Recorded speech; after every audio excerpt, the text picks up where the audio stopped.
안녕하십니까 선생님들.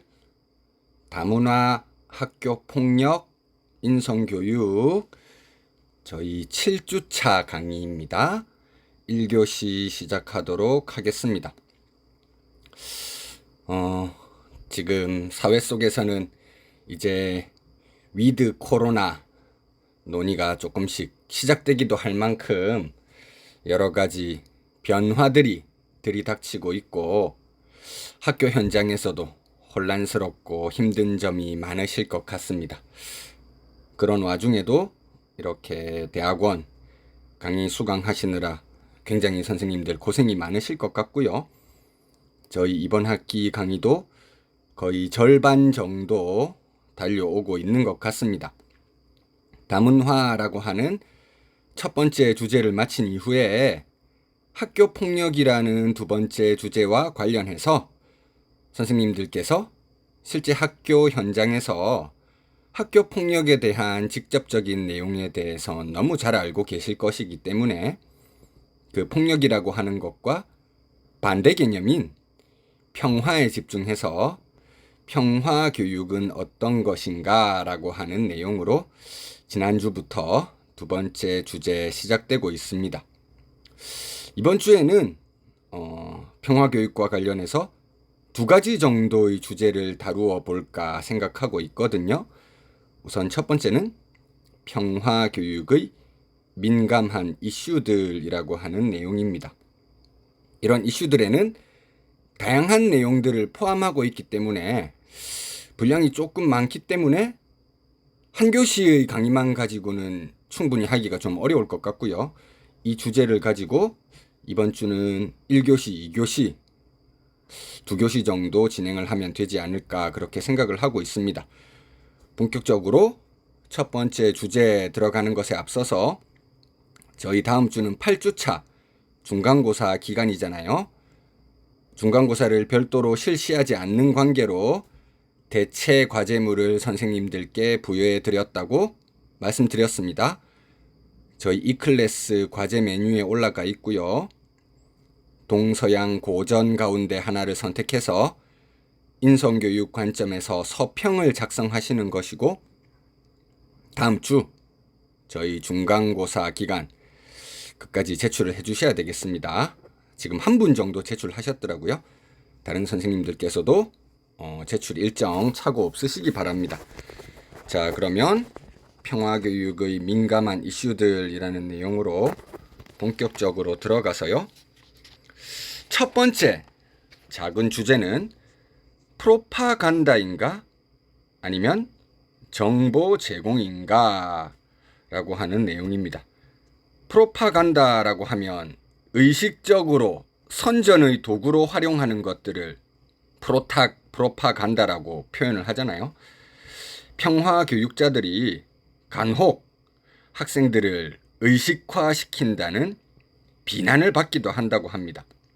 왜냐하면 이 평화 교육자들이 하고 있는 주장이 때때로 안보와 국방에 관한 주류 관점에 도전하는 것으로 공격받기 때문인데요.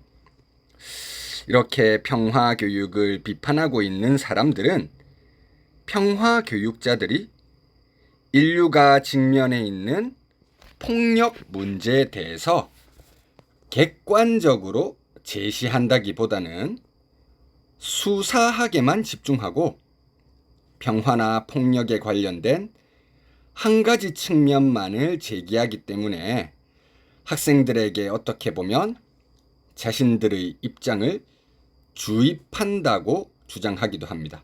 주입, 의식화, 인독트리네이션 이런 단어가 떠오르는 부분이죠. 이런 비판자들의 입장에서 볼 때 평화교육은 가치 중립적이지 못하다고 공격받는 것이라고 생각할 수 있을 것 같습니다. 사실 교육이라고 하는 건 일방적인 하나의 관점만 전달하다 보면 학습자들이 무게중심, 제대로 잡기 어려운 경우가 있는데 지나치게 한 측면에만 가치 중심을 기울인 나머지 균형 잡힌 학습자 기르는데 어려움을 노출할 수 있다. 이런 비판을 제기하는 것이죠. 하지만 평화교육 입장에서 보면 이런 비판이 무조건적으로 타당하다 생각하기에는 조금 어려운 측면이 있습니다. 실제로 평화교육은 기존의 국가 안보 정책을 비판적으로 생각해보고 이 정책을 학습자들 나름대로 평가해 보도록 장려함으로써 학생들의 합리적 사고력 증진에 크게 기여할 수 있습니다. 역사학이라든지 다른 전통적인 여러 가지 학문들이 있을 텐데요. 사실의 치중에서 가르치는 게 중요하다. 이런 교육에 대한 입장이 있다고 할 때 그것과 조금은 다르게 평화연구는 지나치게 가치지향적이다. 이런 비판이 제기된다고 한다면 그런 비판은 권력을 가지고 있는 자들을 위협하는 관점에 대해서 불신감을 조장하려는 것으로서 문제가 있는 지적인 것처럼 보입니다. 실제로 교육이라고 하는 건 가치를 가르치는 문제와 관련해서 중립적이지도 또한 객관적이지도 않다고 말할 수 있기 때문이겠죠. 동서고금을 막론하고 교육이 가지고 있는 중요한 두 가지 목적이 있을 것이라고 했습니다. 그 중에 첫 번째는 정확한 사실의 전달. 물론 이 부분은 가치 중립적으로 이루어져야 할 필요가 있겠죠. 하지만 정확한 사실의 전달과 함께 또 다른 교육의 중요한 목표는 바로 훌륭한 인성을 가진 시민의 육성이라고 할 수 있을 겁니다. 이런 훌륭하고 바람직한 인성이라고 하는 건 기본적으로 가치 중립적으로만 바라볼 수는 없는 사실이고요. 그런 측면에서 보자고 하면 교육이라고 하는 건 필연적으로 가치 지향적인 요소가 개입될 수밖에 없다는 것입니다. 실제로 교육은 사회의 전통과 가치를 전승시키는 방식으로 구성원들을 지배적 신념에 동화시키는 하나의 도구로 활용되기도 합니다. 비전통적인 것으로 보이는 가치를 모색하려는 시도는 논쟁을 촉발하기 마련이죠. 평화교육에서 다루는 가치들이 이런 논쟁점이 있는 것이긴 합니다. 평화교육의 커리큘럼, 여기서는 특정한 가치들을 많이 다루고 있잖아요. 예를 들어서 비폭력, 사회정의, 이런 여러 가지 가치들을 포함하고 있습니다. 그래서 논쟁점을 제시하는 게 사실이긴 하지만 그럼 평화교육만 그런 것인가? 라고 비판자들에게 다시 반문해 볼 수 있다는 것이죠. 모든 과목들이 가치 중립적이고 유독 평화교육 커리큘럼만 이런 가치 지향적인 것을 가진다. 그리고 그것 때문에 학생들을 편견으로 이끌어 나간다. 이렇게 이야기하긴 어렵다는 것이죠. 가치와 관련될 수 있는 가치 지향적인 과목들 굉장히 많을 겁니다. 도덕이라든지 윤리, 사회 이런 과목들에서는 바람직한 가치를 일정 부분 주입해 가면서도 교육이 이루어지는 측면이 있기 때문에 평화교육에 대해서만 이런 비판이 가해지는 것은 공정하지 않은 비판이라고 말할 수 있다는 것이죠. 자, 그 다음 두 번째 이슈는 언어와 관련되는 것입니다. 평화교육자들에게 언어의 사용은 실제로 많은 곤란한 문제를 제기하고 있습니다. 언어라고 하는 건 상징, 단어, 개념 등을 통해서 세계를 경계지음으로써 현실을 구조화하는 것이죠. 그리고 인간은 세계에 대해서 보는 것, 듣는 것, 인식하는 것 등을 소통하기 위해서 언어를 사용하고 있습니다. 자, 이런 언어 사용에 있어서 평화 교육자들은 특히 언어 사용을 주의할 필요가 있습니다. 어떤 용어의 사용은 갈등을 해결하는 것에 있어서 불건전한 영향을 미칠 수도 있고요. 반대로 교실에서 의사소통이나 사고, 학습의 새로운 평화로운 방법을 보여줌으로써 폭력 문화에 대한 도전이 될 수도 있습니다. 이렇게 양면성을 가지고 있는 언어의 사용 주의해서 접근해야 되겠고요. 그 이유는 본질적으로 앞서 이제 교육이라고 하는 것이 가치 중립적이어야 하느냐, 가치가 개입되어야 되느냐 이야기를 했었는데 언어와 가치 사이에 본질적인 연계가 존재하기 때문에 이 가치의 문제에 있어서도 언어 사용이 중요하다는 것입니다.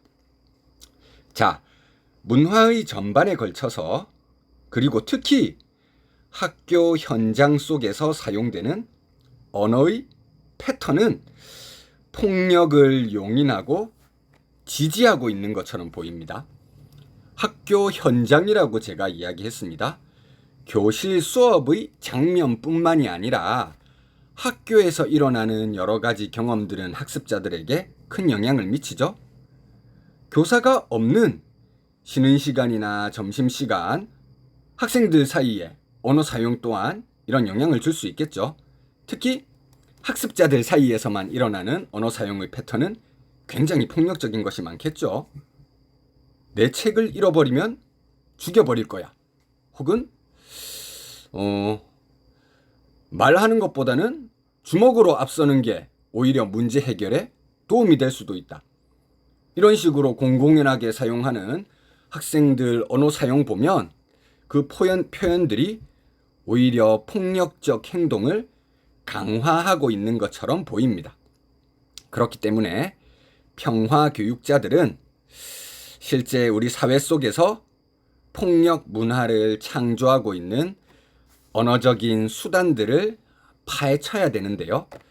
이것은 결코 쉬운 일은 아닐 것입니다. 학교 현장뿐만이 아니라 국가 전반 운영하는 것에 있어서 정치 지도자들도 이 언어를 교묘하게 사용하고 있기 때문이죠. 현대의 정치 지도자들은 쉽게 도전받지 않을 수 있는 정치적인 신념 체계를 만들기 위해서 언어와 상징을 교묘하게 사용하고 있습니다.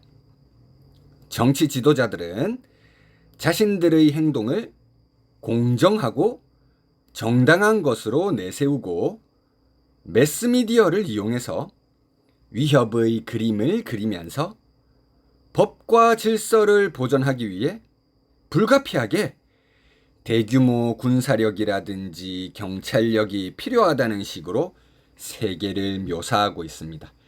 뉴스의 장면 속에서 시민들이 시위를 하는 장면, 물론 요즘은 이러한 시위가 굉장히 줄어들긴 했지만 폭력적인 도구를 활용하는 그런 장면을 굉장히 극대화해서 보여주면서 그거 막기 위해서는 국가의 강한 권력이 어쩔 수 없이 필요하다는 방식의 언어적인 표현을 계속 사용하고 있다는 것이죠.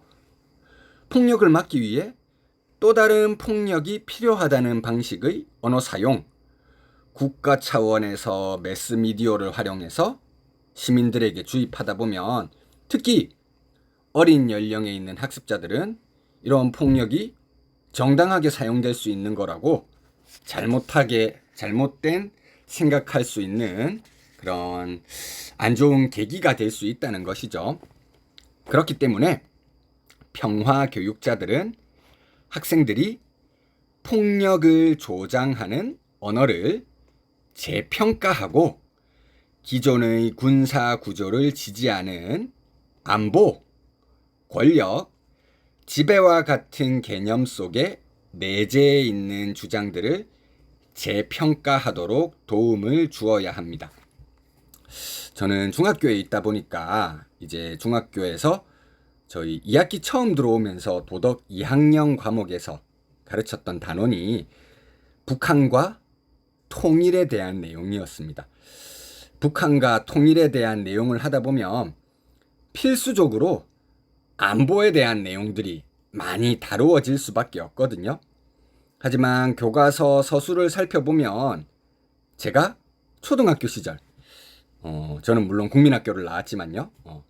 그 초등학교 시절에 교과서라든지 선생님을 통해서 배웠던 내용들에 비해서 훨씬 더 완화되어 있다는 걸 알 수 있었습니다. 저희 때는 초등학교 때 운동장 한 구석에 이승복 어린이 동상이 하나씩 있고 이렇게 했었잖아요. 국가 안보의 중요성을 위해서 북한, 공산당 이런 존재를 무조건 물리쳐야 하는 적과 같이 묘사하는 굉장히 폭력적인 내용들이 공공연하게 학습자들에게 제시되고 있었는데요. 요즘은 그렇게 일방적으로 제시하기보다는 두 가지 접근을 하죠. 북한 체제가 가지고 있는 이중성, 두 가지 성격에 대해서 균형 잡힌 조망을 해야 된다. 물론 우리가 지금 종전이 아니라 휴전 상태이기 때문에 언제든지 폭력적인 도발이 이루어질 수 있기도 하면서도 또 다른 측면에선 분단된 역사보다 훨씬 더 긴 세월 동안 하나의 민족 그리고 국가로서 공유하고 있는 전통과 같은 정체성이 많다는 측면, 이 두 가지 측면에 대해서 학생들에게 균형 잡힌 시각을 제시해주고 북한과 통일 문제에 대해 자신의 의견이 어떤지 밝혀보세요. 이런 방식으로 스스로 판단하고 재평가할 수 있게 학습자들을 유도하고 있죠. 이런 측면에서 보면 도덕 교과 속에서도 평화 교육에서 지향하는 비판적인 합리적인 사고력에 대한 교수 학습 접근법이 잘 적용되고 있다. 이렇게 생각할 수 있을 것 같습니다. 이렇게 교과서에서 가능하면 균형 잡힌 시각을 취할 수 있도록 굉장히 많은 노력을 기울이고 있지만 사실 교과서보다 학습자들에게 훨씬 더 많은 영향을 미치는 것. 그것이 바로 미디어나 대중문화라고 할 수 있을 것 같습니다. 그래서 이제 세 번째 민감한 이슈들로는 미디어 폭력과 대중문화 폭력의 효과에 대해서 한번 알아보려고 합니다. 사실 뉴스 기사에 평범한 일을 다룰 필요가 거의 없죠. 자극적인 일들만 나오게 됩니다. 매일매일 학습자들이 뉴스에서 접하게 되는 사례들 보면 살인, 전쟁, 테러 이런 것들에 대한 시청을 주로 하게 된다는 것이죠. TV에서 폭력 장면을 시청하는 것과 높은 비율의 폭력적, 공격적 행위 사이에는 상당한 관련성이 있다는 연구 결과가 실제로 많이 나와 있습니다. 공격적인 아동들은 그렇지 않은 아동들보다 더 많은 시간 TV를 시청하는 경향이 있다고 합니다.